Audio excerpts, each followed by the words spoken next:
Thank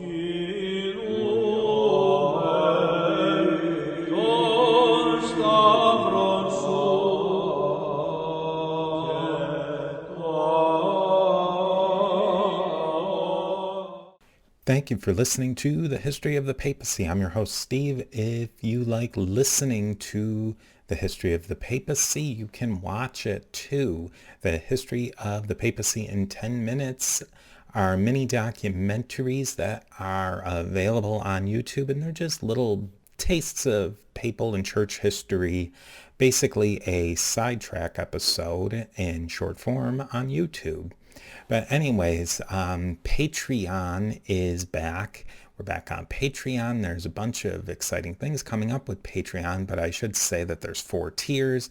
Antioch, Alexandria, Constantinople, and Rome, which represent the traditional sees of Christianity in the early church. The biggest thing for you is inclusion in the group. You will be a member of the History of the Papacy Diptychs, which means you'll be commemorated in the beginning of episodes and in YouTube videos. So join early so your name's higher on that list. And to commemorate the History of the Papacy Diptychs, we have Roberto, Joran, William, Brian, Jeffrey, Christina, and John at the Alexandria level. We have Dapo, Paul, Justin, and Lana, all of whom are magnificent at Constantinople and achieving that ultimate power and prestige, that of the See of Rome. We have Peter the Great. We're heading into the back half of the prophets here, so if you have questions, get those in, because we will be having another question and answer episode coming up, and maybe a little bit of other special guests too, so definitely stay tuned. Now, the stars of today's episode are Zephaniah and Habakkuk. Both of these prophets bring up some interesting and difficult and some technical issues, you might say, on Old Testament theology and philosophy. So I think you'll definitely enjoy them today. And I just want to thank everyone for listening. I hope that you like the teaser episodes that I've been releasing. I'd love to hear your feedback on those on Apple Podcasts or wherever you listen to your podcasts. Definitely send in emails to my email address, steve@a2zhistorypage.com. Subscribe to the History of the Papacy and Garry's show while you're at it. You can find more in the show notes. And with that, I will see you next time.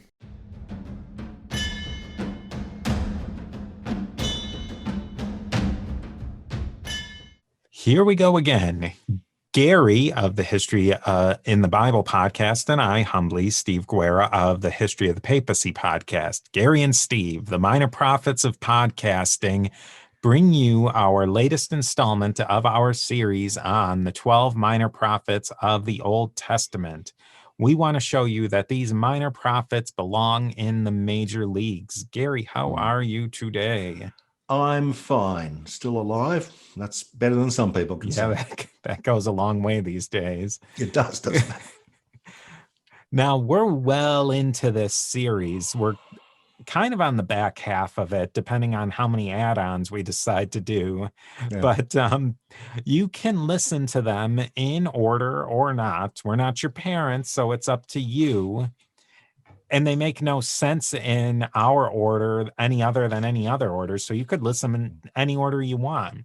Yeah. And if you like these collaborative episodes, Garry and I have nearly an entire podcast in and of itself worth of collaborations for your enjoyment. I even found another book that we could do. We visited quite some time ago, James the Just. And I found another book about the family of Jesus. That one might be needing to get dusted off again at some point. Okay. Yeah, sure. But that's a couple of prophets away at least. Yeah. But today we're taking on 2 prophets with very interesting messages, Zephaniah and Habakkuk. And I'm going to persist in calling him Habakkuk, which is the Hebrew pronunciation, because I just find it easier to say. And I might wind up saying Habakkuk, so we'll see where we go from there. Yeah. Now, Garry, tell us just a really short, what's your 2-sentence word on these 2 prophets before we really dig into what they're all about? Okay, in our series, these are the last two prophets from the southern kingdom of Judah. They are both writing round about, say, 640 to 590, that sort of time. And they are both responding to the instability arising from the collapse of the Assyrian Empire, which had destroyed the northern kingdom of Israel quite a while before. And they are responding to the looming threat of the growing power of Babylon, which is hammering away at Assyria. So that's basically the historical situation. Earlier prophet is Zephaniah, which in Hebrew apparently is Zephaniah, which means God has treasured. And in Greek it is Sophonias, is that right? I think that's probably pretty close. So he's another one where we just slap an S on the end of his name, and you've got the Septuagint version. Yeah. Which I think we have another episode about that in this series. Oh, yes, we do. Yes, we do. Now, the book itself says that Zephaniah was ranting during the reign of Josiah, who was one of the last kings of Judah. Josiah reigned for an unusually long time, maybe 30 years. He started off as a teenager, so he must have been gone round about by, say, the age of 50. And Josiah is most famous for a series of religious reforms, as recounted in the books of Kings and Chronicles. Basically, Josiah, in the middle of his reign, found that the Assyrian Empire was collapsing. It was being hammered by Babylon and its various allies. So for the first time in a long time, the tiny little kingdom of Judah found itself not under imperial pressure, and it could do pretty much as it wished. So he went on a series of religious reforms which basically established monotheism in the little kingdom of Judah. And he also ventured militarily back into the old region of Israel. So that's when Zephaniah is living. Now, looking at the book, it seems that Zephaniah was probably writing from before the time that Josiah started his reforms to after the time. So in some parts of the book, Zephaniah is very pessimistic. In other parts of the book, is very optimistic. Zephaniah doesn't get a big look in either Jewish or Christian liturgy. In fact, in Jewish liturgy, Zephaniah is one of only 3 prophets who do not appear at all. So that's how well they like him. It's Zephahu. In Christian liturgy, as far as I can find, and it's actually quite difficult to find, Zephaniah only has some trivial readings during Advent. Now, you did some more research on lectionaries, didn't you? Yeah, apparently there's as many lectionaries as there are flavors at Baskin Robbins. That I don't know how that reference will carry, but there's a lectionary for every flavor of Christianity you want. Our old friends, the Copts and the Ethiopian Orthodox, they have a lot of Old Testament readings, less so among the Roman Catholic Church and the Eastern Orthodox. The Eastern Orthodox, in fact, they have a set of readings. The Old Testament readings are never in the actual divine liturgy, like their main Sunday Eucharist. There's never an Old Testament reading in those, but there are Psalms kind of folded in along the way, but there's never this is our reading time, and we're going to read read an Old Testament reading during certain Vesper services, or like outside of the main liturgical liturgy, the Mass on Sunday. There's some prescribed Old Testament readings, but others, individual bishops and priests can pick and choose if there's one that they think fits at that particular time with the pericope of the New Testament reading. Okay. I had actually read an Orthodox priest who said that should probably be tightened up in the future, that there should be more distinct Old Testament readings during Vesper services or Orthros or like hours, they call them. The Catholic Church has a little bit more of a structure, and it appears that the Anglicans in their new revised lectionary, I think that's what it was called, have certain readings that go for certain days. But again, it's nothing as during prime time. As Zephaniah, it certainly doesn't make the cut on any of those. No, I mean Zephaniah would be if Zephaniah was on television, he'd be on after 2 a.m. Yeah. Yeah. Yeah, just that's the perfect time for him. Yeah, yeah. Just sort of before the tarot reading ladies come on or whatever. Or the blank screen comes on. Yeah, or the blank screen. So, yeah. Now, in brief, Zephaniah describes Judah as an ungodly place. And more than pretty much any other prophet, he's heavily into emphasizing the destruction that divine judgment is going to bring. And why is God going to bring the hammer down on Judah? Oh, because they're worshipping other gods. Now, he must be writing this before Josiah's reforms. So it's before the real introduction of monotheism. So the Judeans are still worshipping probably a host of little Canaanite deities. In particular, the goddess Asherah is probably a likely candidate there. Now let's take a look at the very first chapter of Zephaniah. And Zephaniah is only 3 chapters long, thank goodness. So here's Zephaniah 1:1.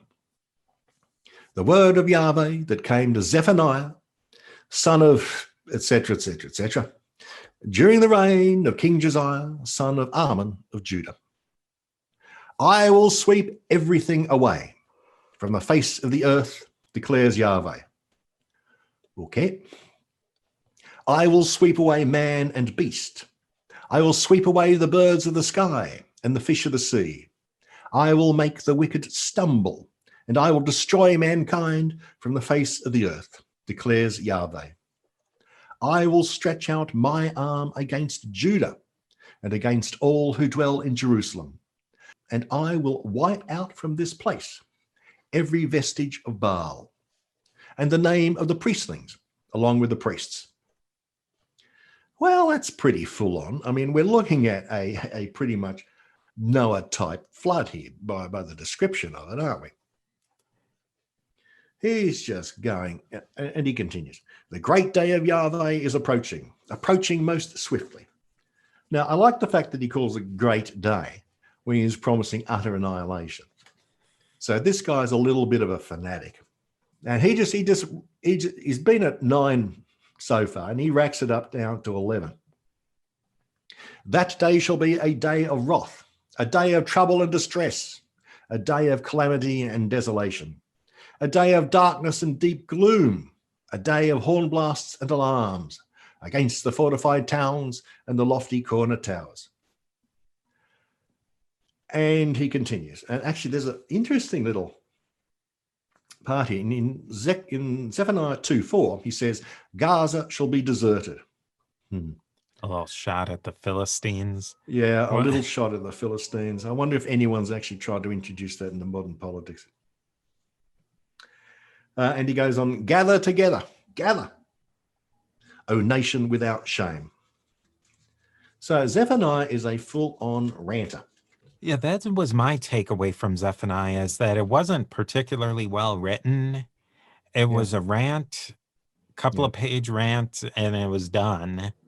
Nothing particularly interesting. No, there was no maybe transcendental themes or like big picture themes in Zephaniah, where you could draw bigger themes out of some of the other books that we've read.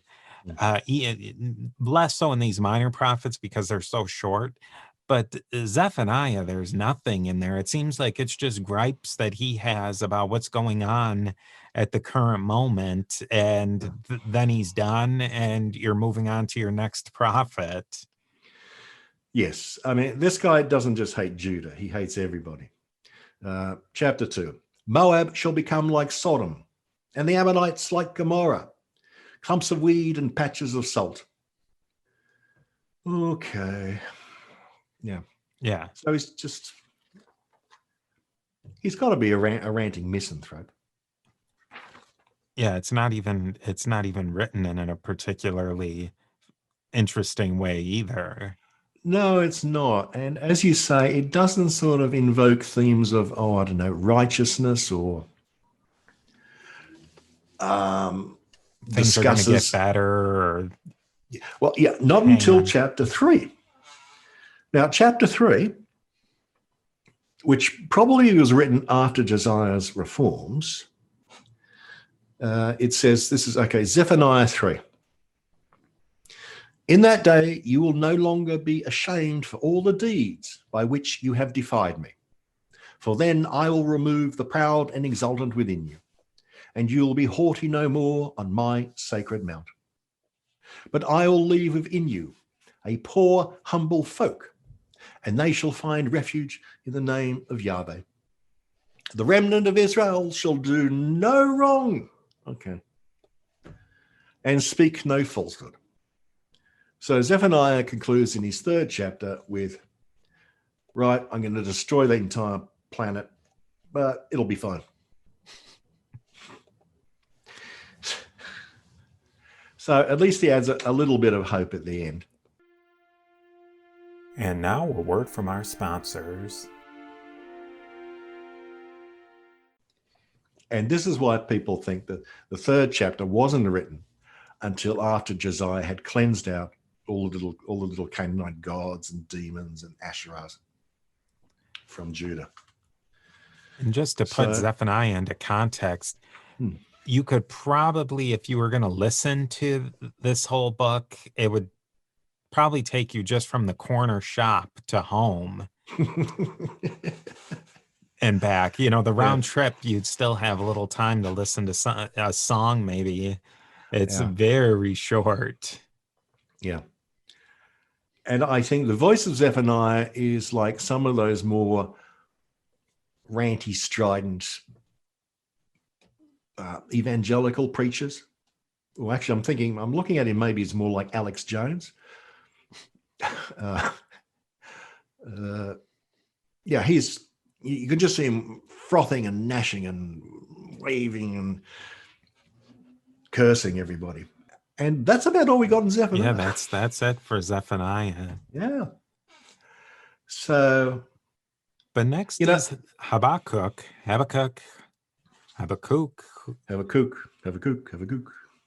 I think that's what's interesting. We didn't talk about this much, but we probably will talk about him.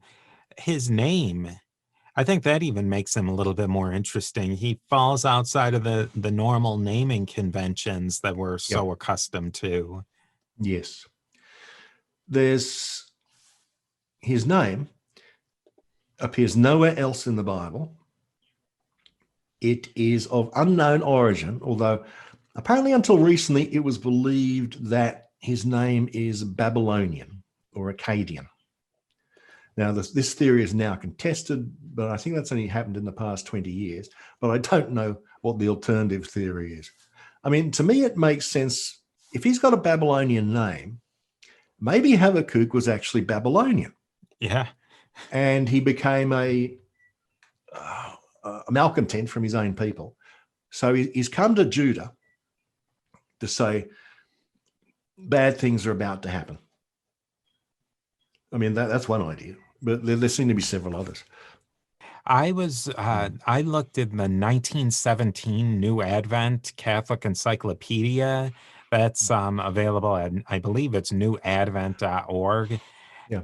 It's a good source because that 1917-ish age, it was firmly rooted in a lot of the traditional things that the Catholic Church taught, but it was also starting to absorb in some of the newer things that were happening in the late 19th, early 20th century. So you kind of get an interesting snapshot. It wasn't quite as loaded with a lot of the baggage that later more hippie dippy-ish sandal wearing Jesuits would include in there, but what did you say? Santa wearing Jesuits? Oh, sandal wearing Sandal Jesuits, wearing Jesuits. Right.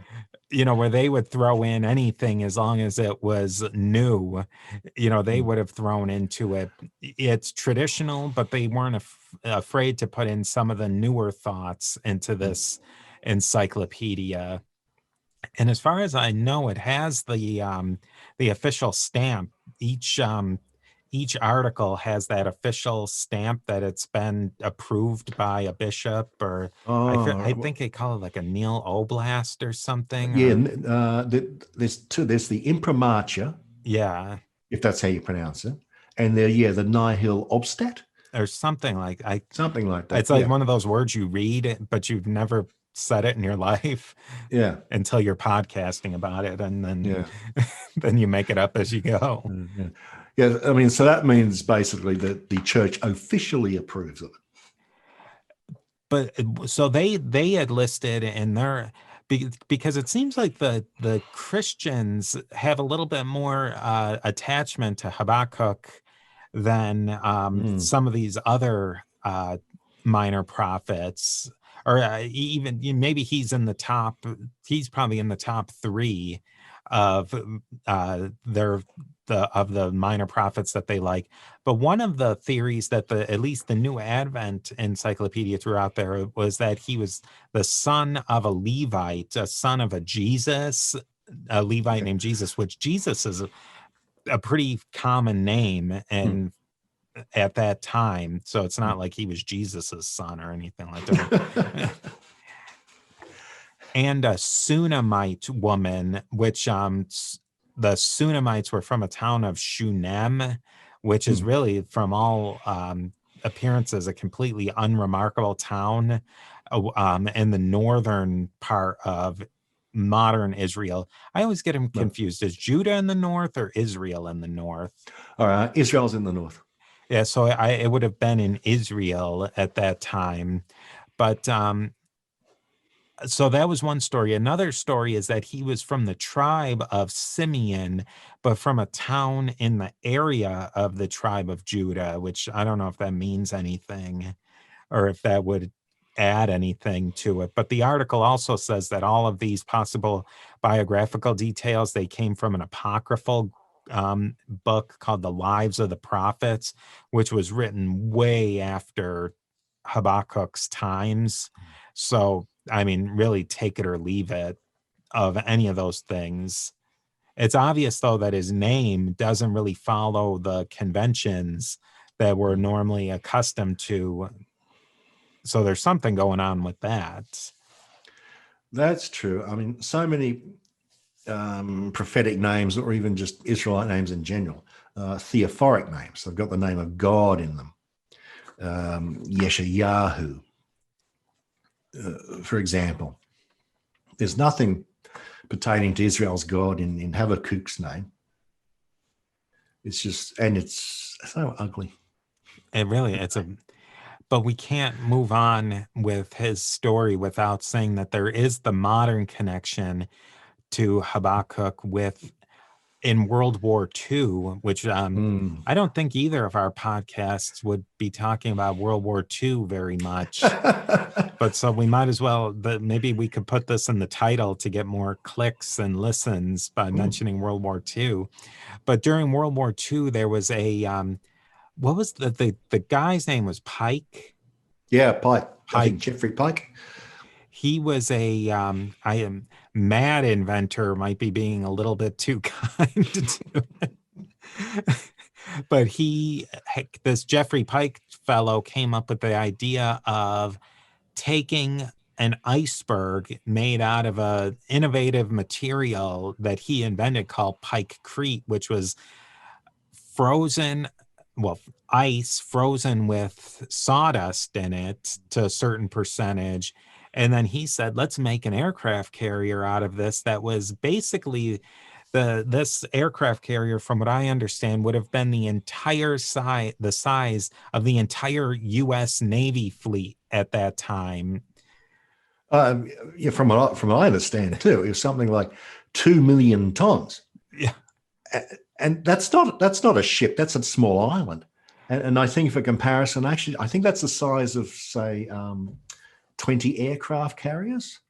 I think a modern US aircraft carrier is about 100,000 tons. So so that's like the entire carrier fleet of the United States Today. Doubled. Yeah. In one single floating, that's a popsicle. That's a popsicle. And from what I understand, Geoffrey Pike was a particularly unpleasant man. He came up with all sorts of wacky ideas, but he was really quite repulsive to deal with from the biography that I read, because he thought he was right about absolutely everything. There's a ton of interesting stories too about this Pike Crete. Oh yeah. It would apparently, if you shoot, I'm not going to go and shoot ice blocks to find this out. Maybe maybe we should do that for YouTube and we'd get a lot of views for that. But apparently regular ice just shatters, but this Pike Crete, whatever the doing and putting the sawdust into it, makes it so hard that bullets bounce off of it, which I don't believe somebody didn't test this, but so the story is, whether this is apocryphal or not, Geoffrey Pike gives a general or an admiral in the British Army a pistol. He shoots it. This bullet goes all over the place, and it either went through the pants of another general or it actually hit him in the leg. And there's also another story that they did this demonstration again with the same result. Yeah. So it was amazing stuff. From what I gather, it works about the same way as modern fiberglass does. So modern fiberglass, from what I understand, is a fairly brittle resin, but it is full of very flexible glass fibers. And the fibers, like the sawdust in the ice, they stop cracks propagating. Oh, that's interesting. Yeah. Because cracks can propagate quite quickly in a brittle material. And once they start, they keep going, widening. But if you hit a little tiny fiber perpendicular to the crack, it just stops. So apparently that's the secret of its, non-success, because Pike was never used successfully. Oh, so that's, I think nowadays in concrete, they mix in bits of fiberglass into it. So it's got to be the same principle, I would imagine, then. Or rebar or something. I don't know. I'm not a construction person. No, I can believe that. If you introduce this weaker, flexible material, it can make the whole damn thing stronger. Huh. But to tie this back to Habakkuk, I think you read somewhere that he had an idea of why he named him after Habakkuk. Yes, it's named after, unfortunately, I didn't note down the reference. It's named after one of the earliest verses. I think it's something. Here's Habakkuk, chapter 1, verse 5. Look among the nations, observe well, and be utterly astounded. For a work is being wrought in your days, which you would not believe if it were told. So I think it comes from that. And I mean, had the thing actually worked, this 2 million ton floating island, yes, it would have been something you would have to see to believe. So I think that's where it comes from. And apparently Geoffrey Pike read constantly. So I'm sure he read Habakkuk. I have to just find a way to say his name and settle with it. Now let's get to the Habakkuk that we're actually talking about today. Yeah. We could talk about Geoffrey Pike all day, but yes. Okay, now the situation is he's living maybe 20, 30 years after Zephaniah and after the death of King Josiah, It's the last decades of Judah. Babylon has crushed Assyria and taken over its empire. So Babylon is now a direct threat to Judah. Apparently, Habakkuk may be virtually a contemporary of Jeremiah. And Jeremiah at this time was running around saying, you're going to die, for perfectly reasonable reasons, because God hates you. And Babylon is the instrument of your destruction. Now, Jeremiah's message, oddly enough, wasn't taken that well. And Habakkuk, that guy, Habby has a similar message. Interestingly, there is found in the Dead Sea Scrolls an extremely long commentary on the prophet. So he was obviously regarded as interesting enough that someone, at least 2,000 years ago, decided to write a big commentary on him. Now, his place, in Christian liturgy and in the readings, as far as I can find, is virtually non-existent. I was able to only find one single reading. However, and it's a big however, his message does show up quite a lot in Christian thought, but we'll get to that later when we actually get into the text of the guy. In the Jewish liturgy, he appears in the readings for the Feast of Weeks, Shavuot, which commemorates the anniversary of the day that God gave the law to Moses. And he has a whacking great 2 readings on that day. So in neither religion is he that big, at least liturgically. Oh, actually, one interesting thing I managed to discover, because virtually nothing is said about Habby's life. When artists have decided to make a statue of the guy, they've got absolutely free rein. And the Renaissance sculptor Donatello created such a statue, which is called Blockhead, apparently. Lo Zacconi. Is that how you pronounce it in Italian? Oh, that sounds as good as I'm going to go with it. Okay. That is a bizarre... Don't you reckon that looks like Voldemort? It sure does. And there's a lot of... Wow. That seems a lot more abstract than they would go for normally. It does, doesn't it? And the body seems, I don't know, it's very thin, don't you think? It's sort of like it's stretched out. Yeah. That is much more... I was just looking at it initially in that little... there was a little thumbnail in the notes, but now looking at it, I wonder if he was supposed to have hair, and maybe that... This might deserve a little bit more research into it. It could. Actually, when I was looking it up, one article which mentioned it said that the meaning of Lo Zacconi was bald. Now, in Italian. Now, I checked several sites, and Zacconi never ever means bald. So you can't trust anything on the internet, people, including us. The Wikipedia, which does have a link to something else, says that it's known for its realism and naturalism, but that seems... I mean, my first look at it would definitely not go towards realism and naturalism. That's very interesting. Yeah, I think he definitely... And it's in Florence Cathedral.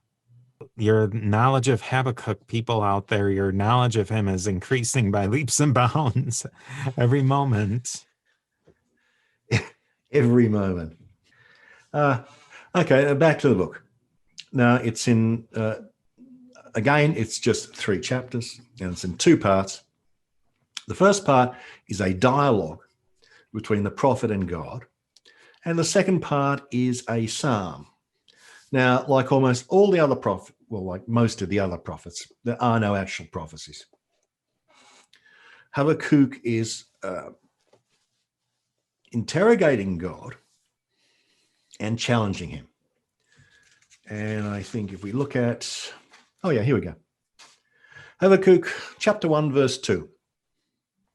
How long, O Lord, shall I cry out? and you not listen? Shall I shout to you violence, and you not save? Why do you make me see iniquity? Why do you look upon the wrong? Raiding and violence are before me. Strife continues and contention goes on. So in brief, he sees Babylon as a distinct threat, which is perfectly reasonable, and it's an imminent threat. And he asks God, well, why didn't you do something about this, man? You didn't help the Israelites when Assyria took them. Now it looks like you're not going to help us here in Judah when Babylon attacks us. So he raises the central question of theodicy. Why does God let bad things happen? And God's response is pretty much, yeah, look at how tough these Babylonians are. Oh, Habakkuk chapter 1, verse 5. For lo, God says, I am raising up the Chaldeans, which is the common name in the Old Testament for the Babylonians, that fierce, impetuous nation who cross the earth's wide spaces to seize homes not their own. They are terrible, dreadful. They make their own laws and rules. Oh, I can't have that. Their horses are swifter than leopards, fleeter than wolves of the steppe. Their steeds gallop, their steeds come flying from afar. So God basically puts the fear of God himself into Habakkuk. He doesn't reply to Habakkuk's complaint. He just says, wow. Have you seen these guys? Yeah, have you seen these guys? Ooh, it's going to be great. Then Habakkuk launches into a second complaint. Okay. My holy God, you never die. O Lord, you have made them a standard of contention. O rock, you have made them a cause for complaint. You whose eyes are too pure to look upon evil, who cannot countenance wrongdoing. Why do you countenance treachery and stand by idle, while the one in the wrong devours the one in the right? So Habakkuk is, what's a nice word for terrified? He's terrified. Okay.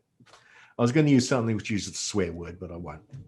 He's quaking in his sandals at this point. Oh, that's a good point. Yeah, quaking in his sandals. Okay, at this point, Habakkuk decides to stand watch. He says, I will stand on my watch, take up my station at the post, and wait to see what God will say to me, what he will reply to my complaint. Yahweh answered him and said, write the prophecy down, inscribe it clearly on tablets so that it shall be read easily. Okay. For there is yet a prophecy for a set term. Not quite sure what's going on there. A truthful witness for a time that will come, even if it tarries, wait for it still, for it will surely come without delay. So basically God seems to be saying, yeah, okay, here's your prophecy. It's going to be horrible. It'll all pick up in the end. And he goes on, see, the rash have no integrity, but the just one who is righteous because of faith shall live. And that's where it comes into Christian theology. Yeah, and I think that's a message you can grab onto, that the bad guy's going to get it in the end and the good guy's going to get a reward in the end. That's something, at least. It's a little cliche, but it's some bigger message you can get out of than just a three chapter gripe-a-thon in Zephaniah. Yes. And in fact, that little passage there pops up fairly often in Paul's letters. For example, Romans chapter 1. For in it the righteousness of God is revealed through faith for faith, as it is written, the one who is righteous will live by faith. Or, for example, in Hebrews, which is attributed to Paul, but although the letter to Hebrews doesn't actually claim to be by Paul, in Hebrews chapter 10, in a very little while, the one who is coming will come and will not delay. But my righteous one will live by faith. So that became a popular element in Pauline theology, where Paul is basically into no, you don't, it's not by works that you were saved, it's by having faith, just as Habakkuk said. And now a word from our sponsors.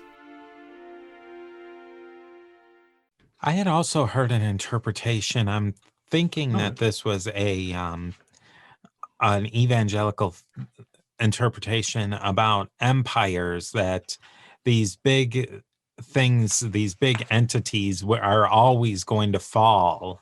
But as long as you keep your faith, et cetera, then you'll be okay. Okay. I mean, that's really the story of Job at the end, too. Yeah. You get run through the ringer, but hey, at the end, everything was pretty much okay. It didn't matter that his original family was killed, or that, I mean, everything comes out in the wash at the end. Yeah. From it ends up with a new family.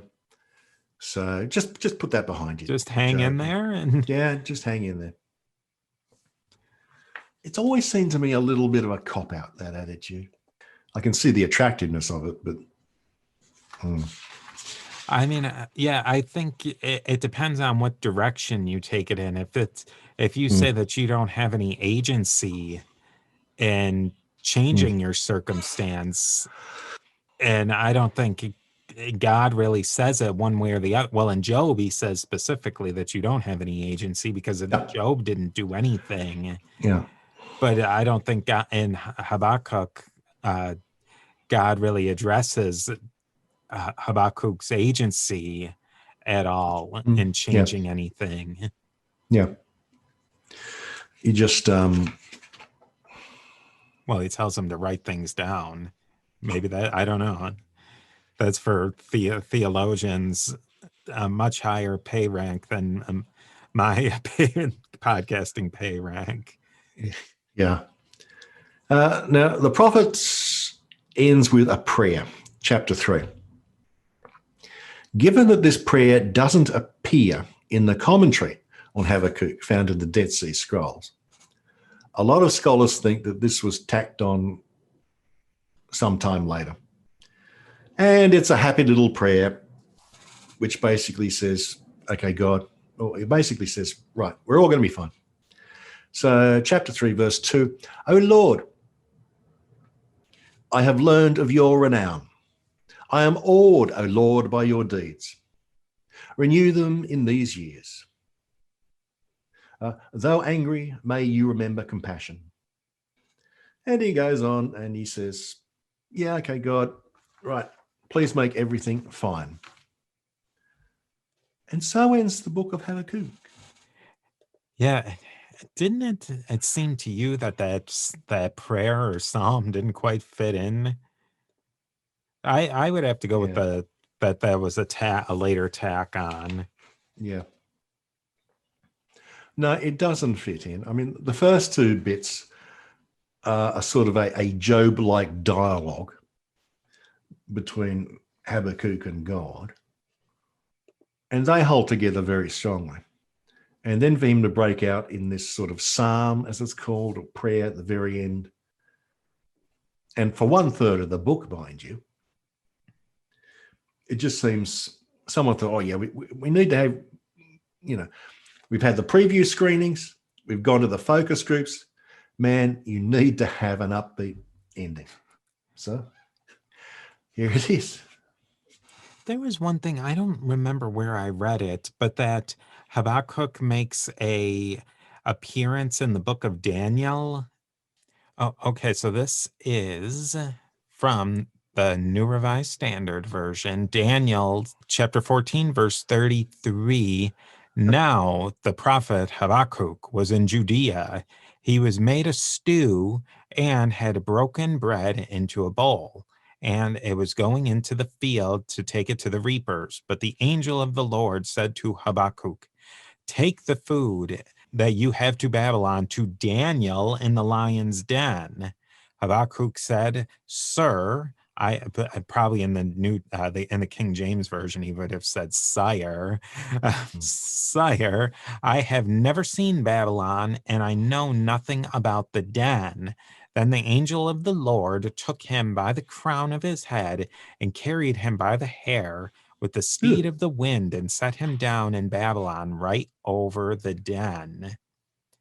So if I'm not mistaken, this part, Habakkuk's doing his thing in Israel, Judah, and then he gets transplanted, you might say, to feeding Daniel, a major prophet, in the lion's den, which I think they lived at very different times, didn't they?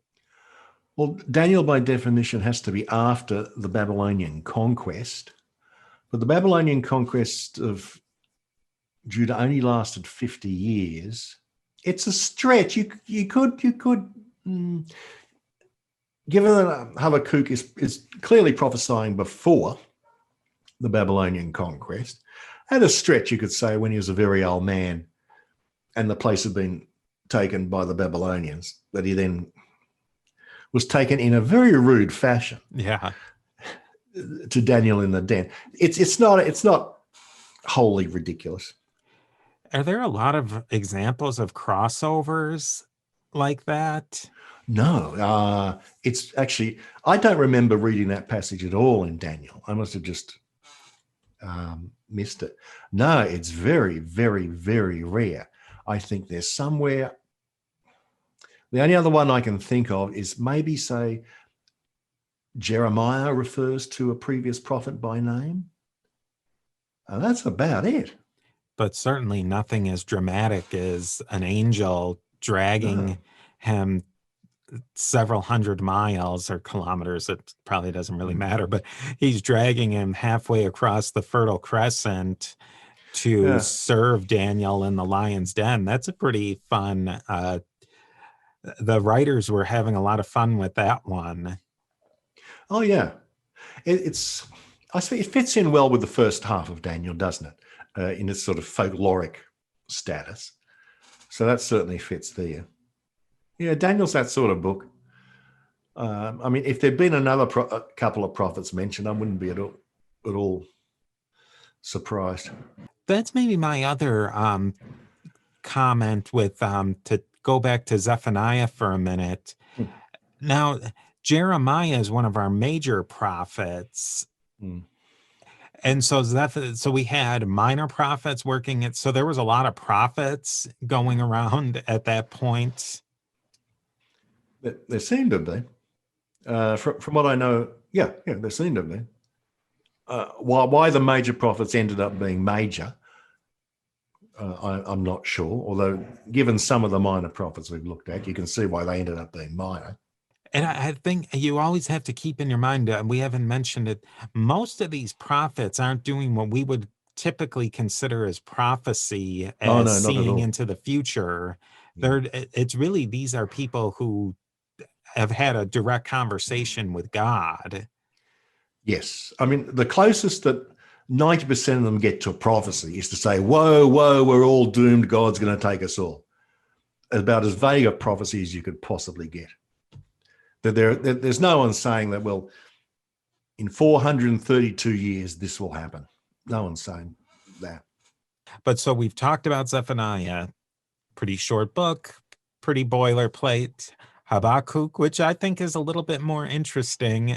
I think of the minor prophets, so far, I think he ranks up there in at least the top third. We have a couple more minor prophets to go, and maybe it will supplement them a little bit with, who knows, a major prophet might sneak in there. You never know who will show up on our next collaboration between the History of the Papacy and the History in the Bible podcast. So it's good night from me. And we will see you soon. Toodles all.